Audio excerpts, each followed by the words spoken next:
Alright, how's it going, YouTube? So this is I've been busy. I forgot to put out the video, but I'm gonna put it out in the morning. I've been working on my son's new build. But anyway, this is the Traxxas Rustler. This is the Rayluna 70 plus mile per hour club. So this is my 3S battery that I'll be running. My Sidewinder 4. And that is hold on guys, make sure y'all can see that. That's 3800 kV. Yeah, I see that. Sorry about that.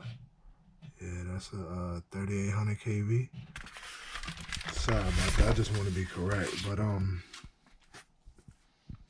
that's my setup. I'm going for the challenge. I'm gonna try to complete 2 consecutive 70 plus.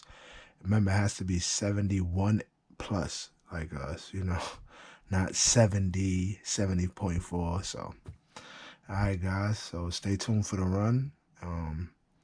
If y'all can, when y'all doing y'all videos, y'all could either y'all could at RockBud43, or you can go to his channel to let him know that you completed it, and you'll receive a shirt. So you guys stay tuned for my run. I'll be dropping that later after this video comes out, so stay tuned for that. And this will be my GPS I'm running. So, all right, guys, stay tuned.